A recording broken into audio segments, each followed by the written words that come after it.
आइए जानते हैं आज के प्रमुख अंतर्राष्ट्रीय खबरों को, लेकिन उससे पहले एक नजर आज के हेडलाइंस पर। आज संसद में मणिपुर के मुद्दे पर पीएम मोदी को घेरेगा विपक्ष, बीजेपी ने भी तैयार किया प्लान। बरेली में कांवड़ियों पर पथराव, मस्जिद के सामने से निकल रही थी यात्रा, मचा बवाल। विपक्षी गठबंधन का नाम इंडिया होने से क्या बीजेपी को हमला करने में होगी दिक्कत? फेसबुक फ्रेंड के लिए भारत की अंजू ने पार किया बॉर्डर, सीमा हैदर जैसी है स्टोरी। यमुना के साथ हिंडन नदी में बाढ़ का अलर्ट, गांवों में 5 फुट तक घुसा पानी, दिल्ली एनसीआर में कई लोगों ने खाली किए घर। सूडान में टेक ऑफ करते समय क्रैश हुआ प्लेन, 4 सैनिकों सहित 9 लोगों की मौत, एक बच्ची सलामत। सूडान में सेना और अर्धसैनिक बलों के बीच जंग तेज, एक दूसरे पर बरसाए रॉकेट, 16 नागरिक की मौत। विदेशी निवेशकों ने जुलाई में शेयर बाजार में अब तक 43,800 करोड़ रुपए की खरीदारी की।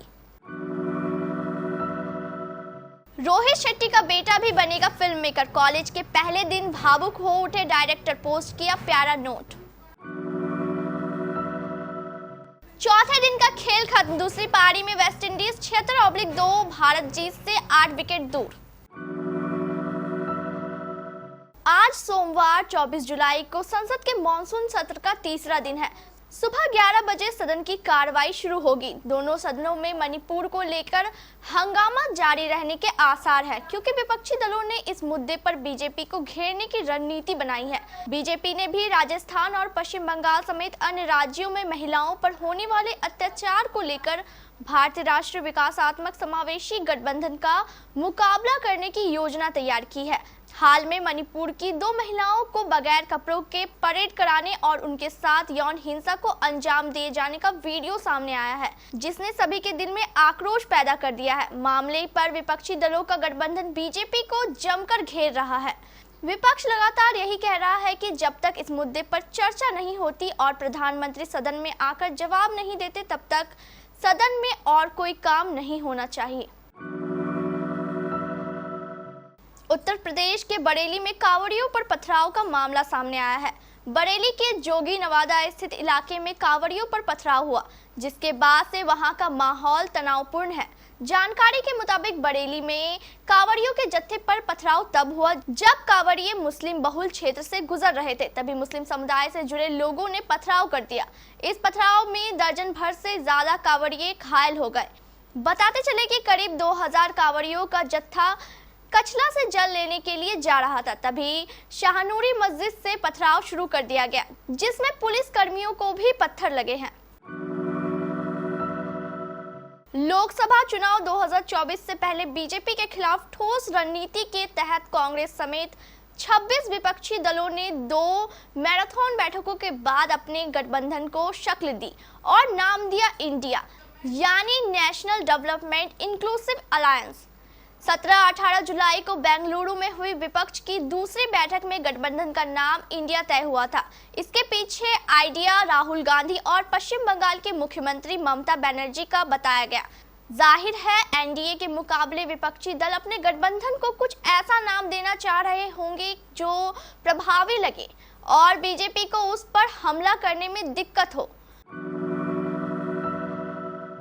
एक तरफ जहां सीमा हैदर प्यार में पड़कर सरहद पार कर अवैध तरीके से पाकिस्तान से भारत पहुंच गई है, ऐसे ही अब भारत की अंजू इश्क के चक्कर में बाघा बॉर्डर पार कर पाकिस्तान पहुंच गई। अब उसकी लव स्टोरी की भी खूब चर्चा हो रही है। यूपी के कैलोर की रहने वाली अंजू अपने फेसबुक फ्रेंड और प्रेमी से मिलने के लिए पाकिस्तान पहुंच गई। प्रेमी नसरुल्लाह से मिलने के लिए अंजू पाकिस्तान के खैबर पख्तूनख्वा पहुंच गई।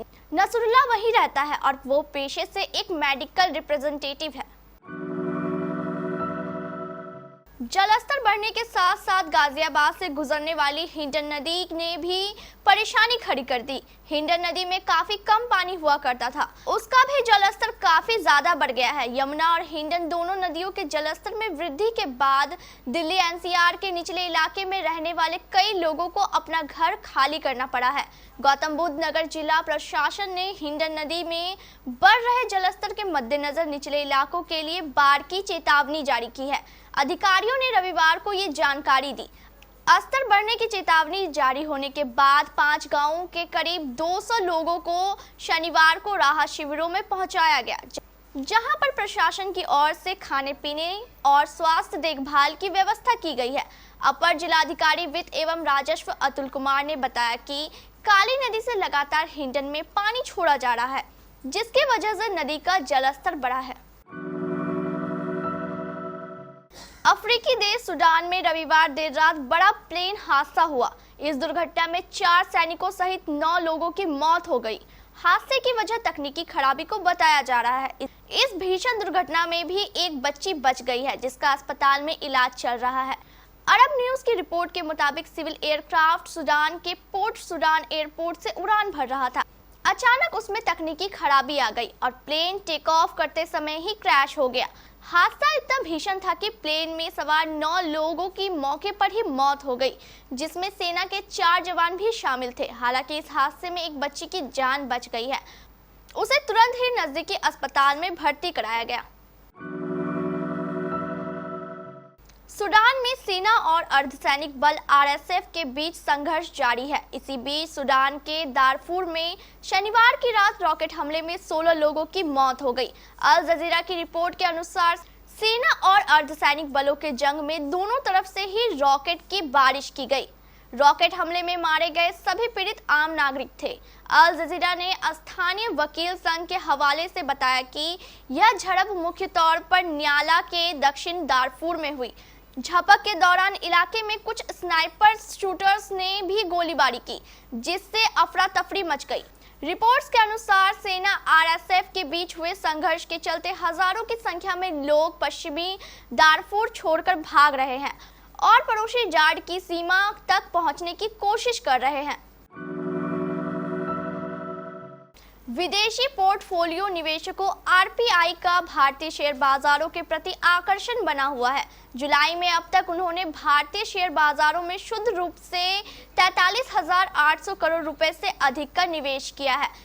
देश की मजबूत वृहद आर्थिक बुनियाद, कंपनियों के बेहतर नतीजों तथा चीन की अर्थव्यवस्था के समक्ष चुनौतियों के बीच आरपीआई भारतीय बाजार में निवेश बढ़ा रहे हैं। रोहित शेट्टी बॉलीवुड के सबसे हिट डायरेक्टर्स में गिने जाते हैं। हालांकि बीते कुछ समय से रोहित शेट्टी की किस्मत उनका साथ नहीं दे रही। रोहित शेट्टी की पिछली फिल्म सर्कस बॉक्स ऑफिस पर औंधे मुंह गिरी थी। इसके बाद भी रोहित शेट्टी कॉमेडी और एक्शन फिल्मों के बादशाह हैं। बेहतरीन फिल्म मेकर रोहित शेट्टी का बेटा भी फिल्म दुनिया के लिए तैयारी कर रहा है। रोहित शेट्टी के बेटे ईशान शेट्टी ने फिल्म स्कूल में दाखिला लिया है। रोहित शेट्टी ने इस खास मौके पर एक भावुक पोस्ट भी शेयर किया है, जिसमें उन्होंने फिल्म स्कूल के बारे में अपने बेटे के साथ एक तस्वीर शेयर की है, जिसमें उन्होंने लिखा है कि तुम्हें प्ले स्कूल भेजने से लेकर फिल्म स्कूल तक का सफर, समय कितना जल्दी बीतता है। भारत और वेस्टइंडीज के बीच 2 टेस्ट मैचों की सीरीज का दूसरा मुकाबला पोर्ट ऑफ स्पेन के क्वींस पार्क में ओवल स्टेडियम में खेला जा रहा है। शनिवार का खेल बारिश की वजह से बाधित हो रहा था। इस वजह से रविवार को आधे घंटे पहले मैच की शुरुआत हुई। भारत ने अपनी पहली पारी में 438 रन बनाए थे। जवाब में वेस्टइंडीज ने अपनी पहली पारी में 255 रन बनाए। भारत ने दूसरी पारी 2 विकेट पर 181 रन बनाकर घोषित कर दी और वेस्टइंडीज के सामने 365 रन का लक्ष्य रखा। अंतर्राष्ट्रीय खबरों के बाद स्थानीय खबरों को जानने के लिए चलेंगे प्राइम स्टूडियो।